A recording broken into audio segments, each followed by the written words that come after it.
Hi friends, welcome to my channel. AP రాష్ట్ర వ్యాప్తంగా ఏపీలో మే నెలలో అమలు కాబోయేటువంటి అన్ని సంక్షేమ పథకాలకు సంబంధించిన పూర్తి వివరాలు అనేది ఈ వీడియోలో అయితే తెలుసుకుందాం. వీడియోని అయితే స్కిప్ చేయకుండా చివరి వరకు చూడండి. వీడియోలోని ఇన్ఫర్మేషన్ నచ్చితే ఛానల్ని సబ్స్క్రైబ్ చేసుకోండి. వీడియో యూస్ఫుల్ అనిపిస్తే కనుక మీ ఫ్రెండ్స్ అండ్ ఫ్యామిలీ మెంబర్స్కి మన వీడియోస్ని షేర్ చేసి నాకు సపోర్ట్ చేయండి. అలాగే వీడియోస్ చూస్తున్నారు కానీ హైప్ చేయండి, దాని ద్వారా వీడియోలోని ఇన్ఫర్మేషన్ అనేది ఎక్కువ మందికి చేరుతుంది.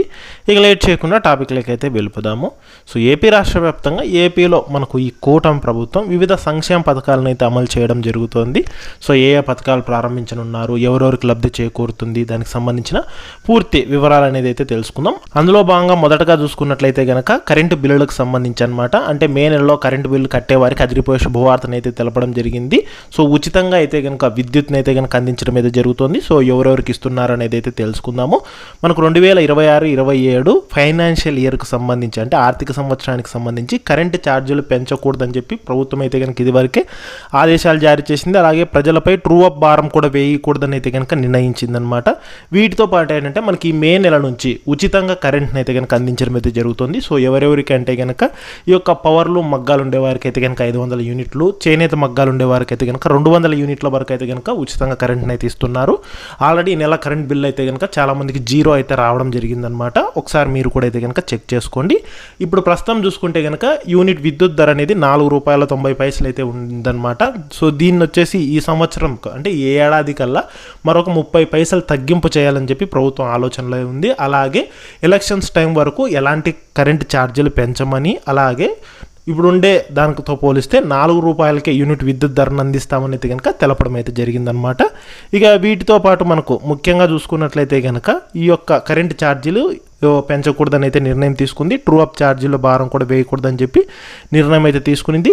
డిస్కంలకు 15,790 కోట్ల రెవెన్యూ లోటును కూడా తామే భరిస్తామని ఏపీఆర్సీకి అయితే కనుక లేఖ రాసింది. దీనివల్ల 1,30,00,000 గృహ విద్యుత్ వినియోగదారులకు మేలైతే జరగనుంది. ఇక 22 లక్షల మంది రైతులకు, 22 లక్షల ఎస్సీ ఎస్టీ ఇతర బలహీన వర్గాల కుటుంబాలకు ఉచిత విద్యుత్ రాయితీ పథకం అయితే కనుక కొనసాగనుంది.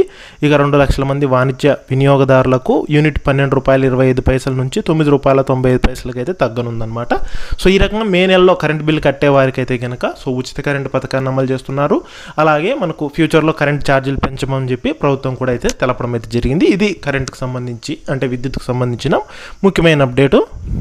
ఇక రెండోది చూసుకుంటే ఏపీలోని రైతులకు సంబంధించి అనమాట. ఏపీలోని రైతులకైతే కనుక ఒకేసారి 2 పథకాలను అయితే కనుక ప్రారంభించబోతున్నారు. ఈ 2 పథకాల ద్వారా మనకు సంవత్సరానికి 20,000 అయితే అందజేయడం జరుగుతుంది. మనకు ముఖ్యంగా ఏపీలో అన్నదాత సుఖీభావ పథకము, అలాగే పీఎం కిసాన్ పథకాలకు సంబంధించిన నిధులు అయితే కనుక జమ అయితే చేయనున్నారు. అందులో భాగంగా చూసుకుంటే పీఎం కిసాన్ ద్వారా ₹6,000, అన్నదాత సుఖీభావ పథకం ద్వారా ₹14,000 అయితే జమ చేస్తారు. మనకి ఇప్పుడు చూసుకున్నట్లయితే కనుక ఈ యొక్క అన్నదాత సుఖీభావ పథకానికి సంబంధించి 4వ విడత 5,000 విడుదల చేస్తున్నారు. అలాగే ఈ యొక్క పీఎం కిసాన్ పథకానికి సంబంధించి 23వ విడత 2,000 విడుదల చేస్తున్నారు అనమాట. మొత్తంగా ₹7,000 అనేది అయితే కనుక ఈ మే నెలలో అయితే కనుక రైతుల బ్యాంక్ ఖాతాల్లోకి జమ అయితే కానున్నాయి. సో డేట్ అయితే ఫిక్స్ చేయలేదు. మనకు మే 2nd వీక్ తర్వాత అయితే కనుక రైతులకు జమ అయ్యే అవకాశం అయితే ఉంటుందన్నమాట. సో ఈ రకంగా ఒకేసారి మనకు ఒకే రోజునే ఈ డబ్బులు అయితే జమ చేస్తారనమాట. మొత్తంగా 7,000 అనేది రైతుల బ్యాంక్ ఖాతాల్లోకి అయితే జమ చేయడం అయితే జరుగుతుంది.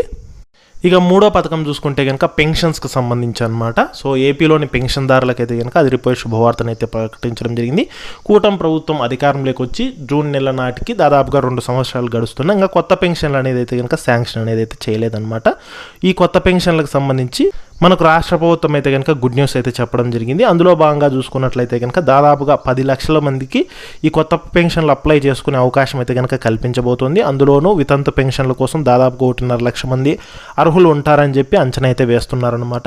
ప్రస్తుతం పెన్షన్ తీసుకునే భర్త చనిపోతే స్పాంజ్ కేటగిరీలో వెంటనే భార్యకు పెన్షన్ అయితే ఇస్తున్నారు. అలాగే పెన్షన్ అందని భర్త చనిపోయిన వెంటనే వితంతు కేటగిరీలో కూడా పెన్షన్ అయితే కనుక అందించడం అయితే జరుగుతుందన్నమాట. ఇక మిగిలిన వాళ్ళకు అంటే అర్హత బేస్ చేసుకొని ఇస్తారు కదా పెన్షన్లు, వృద్ధాప్య పెన్షన్లు, వీళ్ళకి ఏంటంటే ఇంకా శాంక్షన్ చేయలేదన్నమాట. సో వాళ్ళకి ఈ జూన్ నెల నుంచి అయితే కనుక కొత్త పెన్షన్లు శాంక్షన్ చేస్తారు. దానికి సంబంధించిన అప్లికేషన్ ప్రాసెస్ ఇదంతా వచ్చేసి మే నెల 3వ వారం నుంచి అయితే అలా స్టార్ట్ చేసే అవకాశం అయితే ఉంటుందన్నమాట. సో ఈ రకంగా అయితే కనుక కొత్త పెన్షన్లను అయితే కనుక ప్రభుత్వం శాంక్షన్ అయితే చేయబోతోంది. సో దీనికి సంబంధించి ఏ చిన్న అప్డేట్ వచ్చినా నేను తప్పకుండా అయితే పోస్ట్ చేస్తాను. ఈ మే నెలలో అయితే కనుక ఈ అప్లికేషన్ ప్రాసెస్ ఉంటుంది. జూన్లో అయితే కనుక కొత్త పెన్షన్లు శాంక్షన్ చేస్తారు.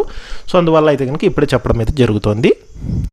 ఇక 4వ పథకం చూసుకుంటే కనుక ఏపీలో తల్లికి వందనం పథకం అనమాట. అంటే ఏపీలో అమ్మఒడి పథకం ఉండేది కదా గతంలో, దాని ప్లేస్లో ఇప్పుడు తల్లికి వందనం పథకాన్ని తీసుకొని రావడం జరిగింది. ఈ పథకం ద్వారా ఏంటంటే కనుక స్కూల్కి వెళ్ళే ప్రతి విద్యార్థికి 1వ తరగతి నుంచి ఇంటర్మీడియట్ సెకండ్ ఇయర్ వరకు చదివే విద్యార్థులకు సో ఒక్కొక్కరికి 15,000 జమ చేయడం జరుగుతుంది. అంటే 15,000 అంటే 2,000 కట్ చేసుకొని 13,000 అయితే జమ చేస్తారనమాట. ఎంతమంది విద్యార్థులు స్కూల్కి వెళ్తుంటే అంత డబ్బులు అయితే జమ చేయడం జరుగుతుంది. ఈ పథకానికి సంబంధించి 2వ విడత డేట్ ఫిక్స్ చేయడం జరిగిందనమాట. అంటే మనకు ఇది ఇప్పుడు ప్రస్తుతం సమ్మర్ హాలిడేస్ అయితే నడుస్తున్నాయి కదా, ఇవి అయిపోయిన తర్వాత స్కూల్స్ రీఓపెన్ చేస్తారు కదా. జూన్ 12వ తేదీన 2వ విడతకు సంబంధించిన 13,000 రూపాయలు జమ చేస్తారు. మరి పథకానికి సంబంధించిన అప్లికేషన్ ప్రాసెస్ అంతా కూడా మనకి మే నెల నుంచి అయితే స్టార్ట్ అవుతుందన్నమాట. అంటే మే 20 తేదీ తర్వాత అయితే కనుక స్టార్ట్ అవుతుంది. సో అంటే మళ్ళీ అప్లై చేసుకోవడము, ఎవరెవరు అర్హులు అవుతారు, సో మళ్ళీ ఎలిజిబుల్ లిస్టు విడుదల చేయడము, ఇదంతా అయితే కనుక ప్రాసెస్ ఉంటుందన్నమాట. ఇదంతా మే 20 తర్వాత అలా స్టార్ట్ చేస్తారు. సో జూన్ 12 అయితే కనుక మనకు డబ్బులు అయితే విడుదల చేయడం జరుగుతుందన్నమాట. ఈ రకంగా తల్లులకైతే కనుక ఈ యొక్క 13,000 రూపాయలు అనేది జమ చేయడం అయితే జరుగుతుంది. ఇది ఒక ముఖ్యమైన అప్డేట్. సో దానికి సంబంధించి ఏ చిన్న అప్డేట్ వచ్చినా కూడా నేను తప్పకుండా పోస్ట్ చేస్తాను. ఇక చివరిగా చూసుకుంటే కనుక 5వ పథకము, సో ఏపీలో నిరుపేదలకు సొంత స్థలము అలాగే ఇంటి నిర్మాణానికి సంబంధించిన డబ్బులు అయితే కనుక విడుదల చేయబోతున్నారు. అంటే కేంద్ర ప్రభుత్వం PM ఆవాస్ యోజన గ్రామీణ పథకాన్ని అయితే కనుక అమలు అయితే చేయడం జరుగుతుందన్నమాట. సో ఈ పథకం కింద లబ్ధిదారులకైతే కనుక ఎవరికైతే సో సొంత స్థలం లేదో అట్లాంటి వారికి సొంత స్థలం అనేది కేటాయింపు చేస్తారు. ఈ పథకం ద్వారా అయితే కనుక సో స్థలం లేని వారికి 3 సెంట్ల వరకు స్థలాన్ని అయితే అందిస్తారు. ఒకవేళ స్థలం ఉండి మీరు ఇండ్లు నిర్మించుకోవడానికి డబ్బులు అనేది లేకపోతే కనుక ప్రభుత్వం 2.5 లక్షల వరకు ఆర్థిక సాయం అయితే అందజేయడం జరుగుతుంది. సో మొదట మీరు ఇండ్లు నిర్మాణం అనేది స్టార్ట్ చేసిన తర్వాత 4 విడతల్లో ఆ డబ్బులు అనేది అయితే విడుదల చేయడం జరుగుతుంది. సో ఈ పథకాన్ని వచ్చేసి మనకు ఈ మే నెలలో అయితే కనుక అమలు అయితే చేయబోతున్నారనమాట. సో మే చివరిలోపు అంటే నెలాఖరులోపు ఈ పథకాన్ని అమలు చేస్తామని అయితే కనుక చెప్పడం అయితే జరిగింది. సో మ్యాక్సిమం మే నెల చివరిలోపు అంటే లాస్ట్ వారం ఉంటుంది కదా, సో మే 24 తర్వాత లాస్ట్ వారం ఉంటుంది కదా, సో ఆ వారంలో అయినా మనకు అమలు అయ్యే అవకాశం అయితే ఉంటుంది. మొత్తానికి మే నెల చివరిలో అయితే కనుక ఈ పథకాన్ని అమలు చేసేందుకు ఎక్కువ అవకాశం అయితే కనిపిస్తుంది. సో ఈ మే నెల పథకాలకు సంబంధించిన లేటెస్ట్ అప్డేట్స్, సో వాటికి సంబంధించి చిన్న అప్డేట్స్ వచ్చినా నేను మన ఛానల్ తప్పకుండా అయితే పోస్ట్ చేస్తాను. అప్డేట్స్ మిస్ కాకూడదంటే ఛానల్ని సబ్స్క్రైబ్ అయితే చేసుకోండి.